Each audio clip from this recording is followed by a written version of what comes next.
皆さんこんにちは。制作過程を3つの動画に分け完成までを収録しているプラモの時間へようこそ。今回はストックの中から2代目セリカリフトバッグを制作。もうじき長谷川から初代セリカリフトバッグも発売されるので、知識を深めつつ制作していきたいと思います。まずは2代目セリカがどんな車だったのか調べていきましょう。1970年12月に登場した初代セリカは未来的で斬新なフォルムとずば抜けた走りの性能で日本のモーターリゼーションの方向をリードしてきました。そんなデビューから6年8ヶ月、セリカはフルモデルチェンジを行います。その新鮮なフォルムはトヨタ新開発の7色風洞実験から誕生したとのこと。ニューセリカに乗り込むとまず驚くのは室内空間が広く開放感があること。上下左右方向に R を持つ日本で初めての3次曲面サイドガラスの採用。またガラス面積も大幅に増し、スポーティードライブの原点であるオープンカー感覚への回帰を目指しました。さらに日本初のメーカーオプションとなったサンルーフが一層開放感を与えます。エンジンは 1.6 リッターから2リッター DOHC。ボディはリフトバッグの他にクーペが用意。日本唯一のソレックスツインキャブを装備し、抜群の加速性能を持ちます。また衝撃吸収ウレタンバンパー、ウォッシャーノズル組み込みワイパー、4輪ディスクブレーキ、新しい機能美のエアロピラーなど魅力あるメカニズムを装備し、1980年代のニュースペシャルティカーと呼ぶにふさわしい車でありました。初代と比べるとあまり売れ行きは良くなかったそうですが、アメリカンなボディはとても美しく凛とした佇まいがよく似合うと個人的には思っています。そんな2代目セリカ、早速作っていきましょう。まずは仮組みから。このキットは現在ではガンプラが主力となっているバンダイ製のもので、今現在は販売されていないもの。次手に入れることはもしかしたらできないかもしれないので丁寧に作っていきます。まずは足回りですが、フロントはピン、リアはシャフトでホイールを固定するタイプ。電池とモーターでリアの車輪が回るように設計されたモーターライズ仕様で、スケールはいつも作っている24分の1スケールではなく少し大きめの20分の1のキットです。モーターライズのキットだからか足回りこそ簡略化されていますが、インテリアパーツはシートの形状やモールドに、裏面とステー部分もしっかりと再現、リアリティあふれるものとなっています。そしてトランクのキャビンなどのパーツ構成はぜひリアハッチを開閉し楽しんでくれと言わんばかり。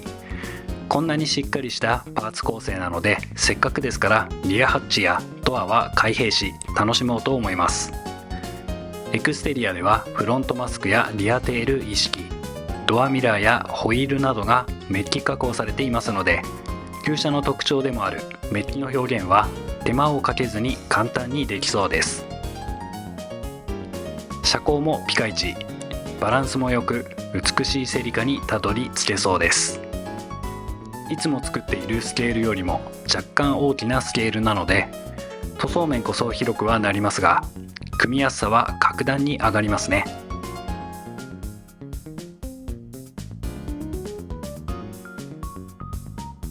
続いて画像の赤矢印部分のパーティングラインを削る作業となります。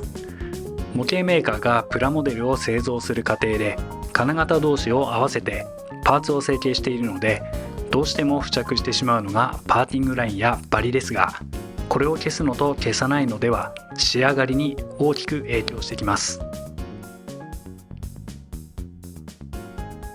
パーティングラインの確認方法としては、ボディやパーツを手に取り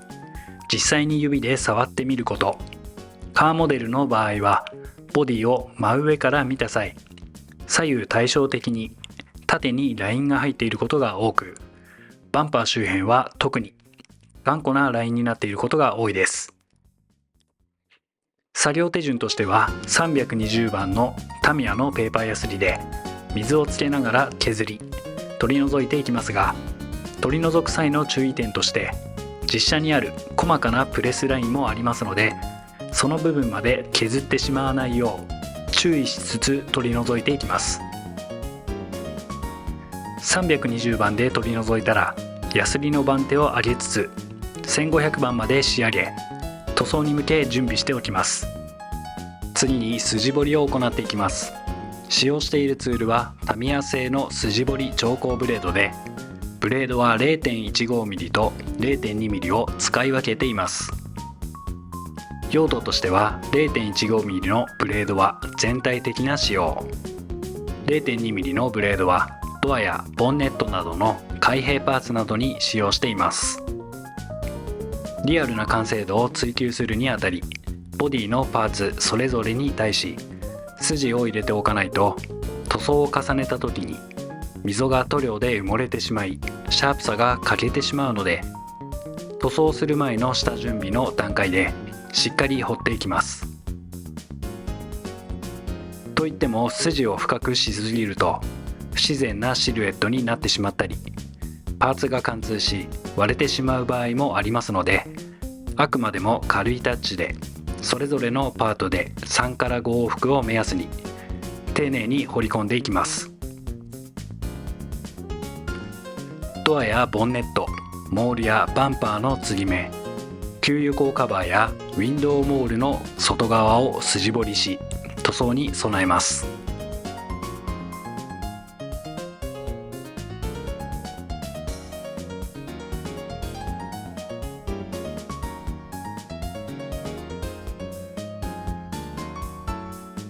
続いてはボディの調整です。なんとなくサイドのラインが丸みを帯びていてしっかり出ていない気がしたので、サイドのラインを境目にペーパーヤスリでならし面を出していきます。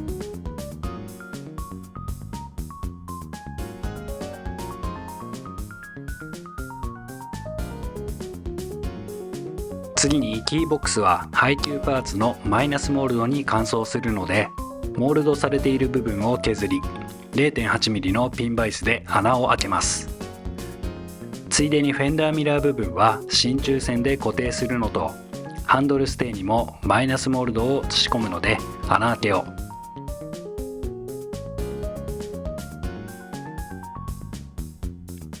モールドされているエンブレム類は塗装で表現といきたいところですが、あまり自信がないので削り落とし自作デカールで再現したいと思います。他にもボディ全体のバリを削り落とし、シャキッとしたフォルムにしていきます。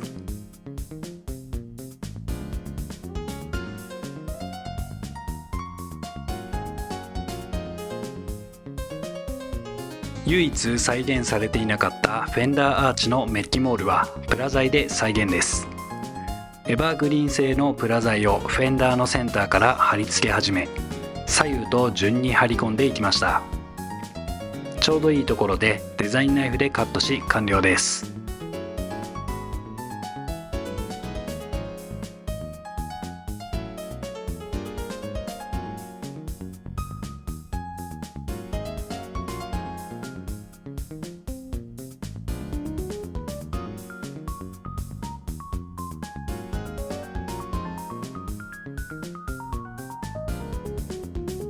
続いて本塗装をする前の下地としてガイアノーツのサーフェイサーエボを拭いていきます。この下地処理は深いツヤのある仕上がりを目標とするのであれば必須作業。パーティングラインを消すためにボディ表面を削ったり、少なからずペーパーヤスリの跡が残った場合は必ずサーフェイサーを拭いて本塗装の前に各パーツの表面を滑らかにしておくことが大事です。いかに下地処理の段階で滑らかな表面を作り上げることができるかということが重要かと思いますし、何より下地の段階から滑らかな表面を意識しておくと、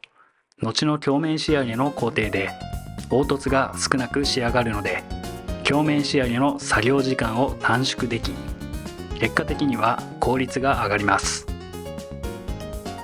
吹き付け途中にホコリなどが付着した場合は焦らず乾燥を待ち、ペーパーヤスリで取り除いてから再度吹き付けます。サーフェイサーを吹き、パーティングラインや傷も消えて綺麗な表面になったことを確認し、次の作業に移っていきますが、今回はここまで。次回はインテリア完成までをお届けする予定です。ご視聴いただきありがとうございました。